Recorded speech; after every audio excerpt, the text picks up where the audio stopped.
Assalamualaikum warahmatullahi wabarakatuh. Perkenalkan, saya Meilia Afrinedi, mahasiswi Psikologi Universitas Aisyah Yogyakarta semester 6.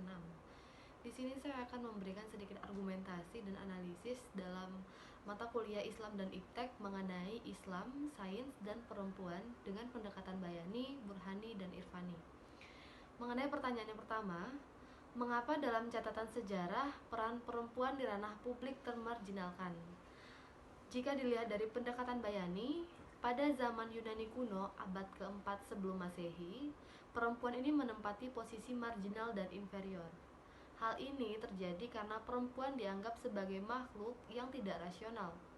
Dengan begitu, perempuan hanya ditugaskan di rumah, menyelesaikan tugas-tugas dan pekerjaan domestik yang dianggap tidak membutuhkan rasionalitas tinggi, seperti mencuci, memasak, membersihkan rumah, melayani suami, dan tugas-tugas lainnya. Konstruksi ini terus berlangsung bahkan pada beberapa abad berikutnya.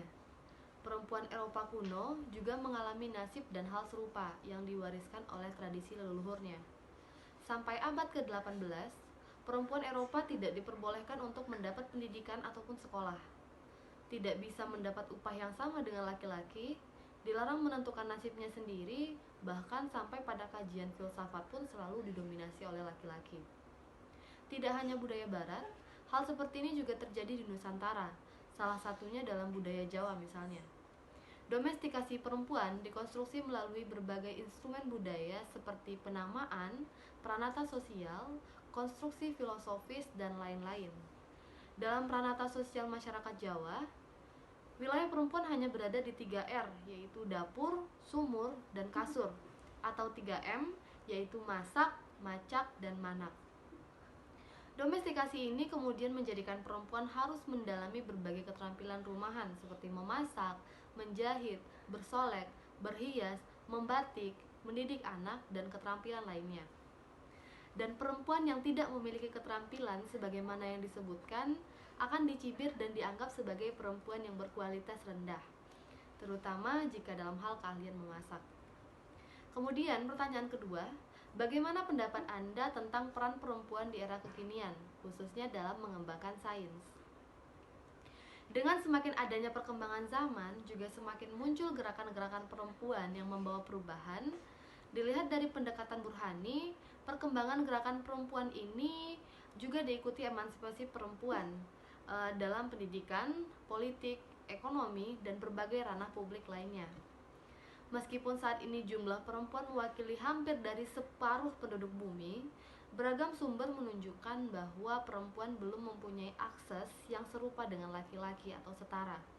Perempuan masih dianggap terpinggirkan di berbagai konteks, salah satunya di bidang sains.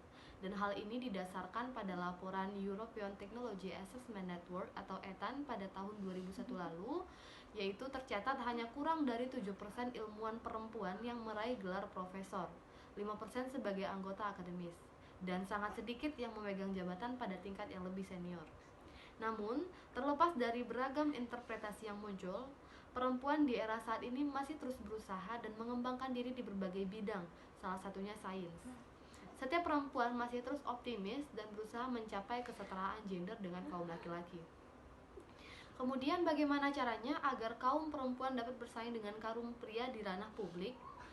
Jawabannya itu berdasarkan pendekatan irfani. Untuk dapat bersaing dengan kaum laki-laki di ranah publik, para perempuan terus berusaha untuk mengembangkan diri dan memperluas wawasan di berbagai bidang, baik dari bidang pendidikan, sosial, budaya, sains, dan lain-lain.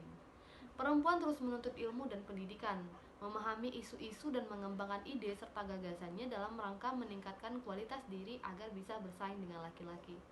Baiklah, sedikit argumentasi saya mengenai tema yang sudah ditentukan. Lebih dan kurangnya saya mohon maaf. Assalamualaikum warahmatullahi wabarakatuh.